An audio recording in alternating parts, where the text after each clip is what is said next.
start off by saying I'm not at all a Kiss fan. I never got into their music. I feel like the image overshadows the music, and some of the things that the some of the band members have said on camera about music, metal, and rock and roll have been really stupid over the past few years. But I am going to put my personal feelings towards this band aside to give you a fair, unbiased review. I've been looking online to see what is considered the best Kiss album, and a lot of places I've looked have said that Destroyer is considered their best. So, because I wanted to do something a little unpredictable, I figured I'd actually give this album a review. I would open my mind and listen to what's considered the best Kiss album and give it an unbiased review. So let's get started. We start with track number 1, Detroit Rock City, which is actually a fairly decent track. It's really catchy. It's got a dark meaning behind the song from what I hear. It's written about some dude that died on his way to a Kiss concert or something. But aside from the lyricism, it's overall a very fun sounding track. It's simple, like once again, but it's catchy and it's very easy to get into. In my opinion, it's probably one of their best songs, at least from what I've listened to. For the first guitar solo, there isn't really much of a solo. It's kind of repeating the same riff over and over, and that's kind of considered like a bridge. But I guess that kind of works for their style. The vocals are really good on this track. It's a good driving or just rock and roll partying anthem. The second solo is a little better, but once again, not very complex. It just repeats the one melody over and over again, but somehow it just stays interesting. I don't think Kiss was very well known to be complex or to have these super cool guitar solos, but yeah, it's overall a fun and enjoyable rock and roll track. It's got a dark backstory and meaning, of course, as the car crashes to end off the song. This is probably one of my favorites off of this album. Track 2, King of the Nighttime World. Once again, it's good old-fashioned rock and roll guitar riff, pretty solid, repetitive but fun. It's really your typical 70s arena slash pre-glam metal sort of song. The lyricism and style definitely show a precursor to what eventually became hair metal and glam metal. This song actually surprisingly has a decent guitar solo. It's repetitive, but it has these little fills that make it kind of cool. Aside from that, nothing really stands out on this track. It's your standard Kiss arena rock track. We go into track 3. Track 3 is called God of Thunder, one of their more well-known songs. I wasn't a big fan of this track. It's a bit of a slower. It's got a bit of a slower, bluesier kind of pace to start off the song, but it just didn't have much going on. I just felt it was kind of boring, really repetitive, but they didn't really do much to keep the repetition interesting. Um, I didn't mind the lyricism. It's kind of mythical in a way, being God of Thunder, of course. The only thing I really liked was the vocals. The reverb and delay on the vocals gave it this larger-than-life kind of presence or vibe, which is really cool. Track 4, Great Expectations. This is a ballad kind of track. The vocals are absolutely horrible. Not a fan of not a fan of this song at all. It's song is just really not Kiss's style, in my opinion.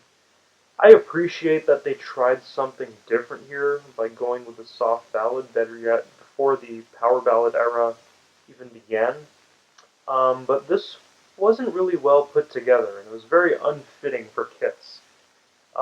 Especially in the chorus, there's just too much going on. I can't really comprehend it very well. Um, yeah, the song just didn't fit their image. Like, imagine like this big face-painted, demonic-looking dude spitting out blood and breathing out fire with the leather and the studs and all that shit, and he sits down on the little piano and starts singing like really soft love songs.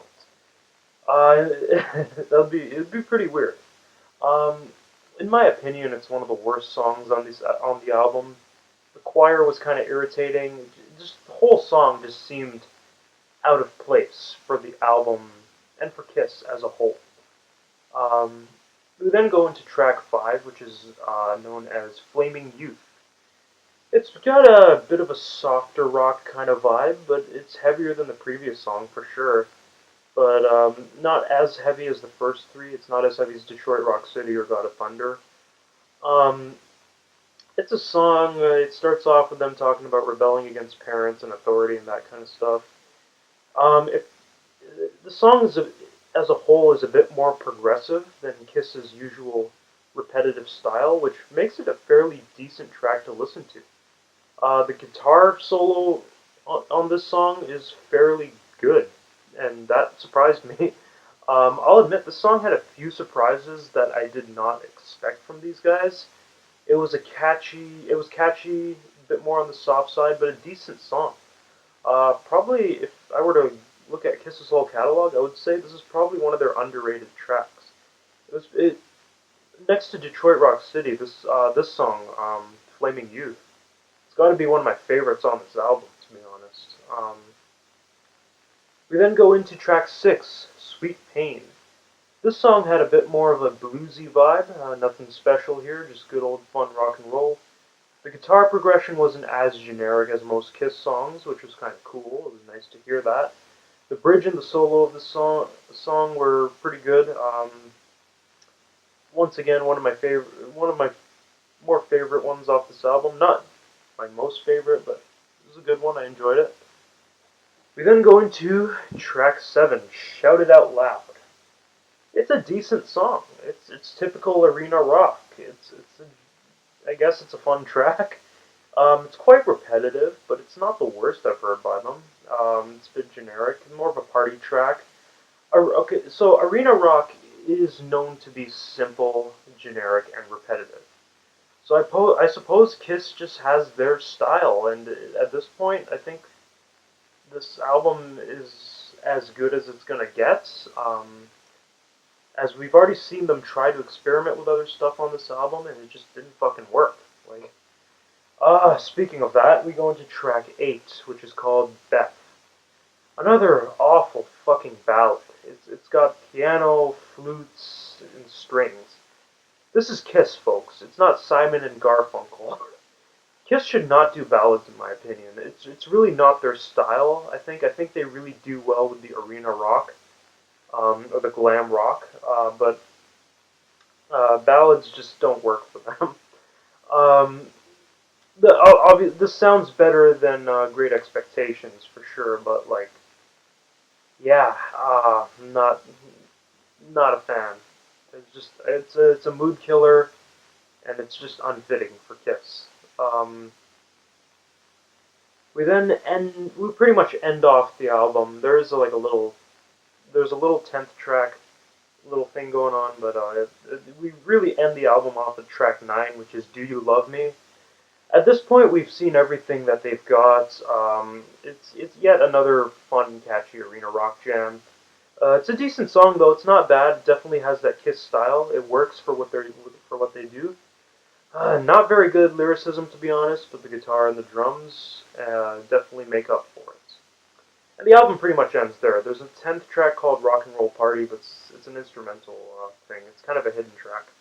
Um, at this point, I'm glad it's over. At this point, I get kind of bored of the album. There were a couple songs that surprised me, but aside from that, it's kind of just catchy, generic, fun rock and roll. I mean, it's not too bad of an album. It's actually pretty good for what Kiss is defined by. Aside from a few hiccups like the ballad tracks, it's a decent album. But if this is ranked as their best album, then that kind of shows me that like, okay, this is their top notch. This is their best stuff here. It can't really get any better than this, can it? Uh, and as a listener, like it's just like, oh, okay.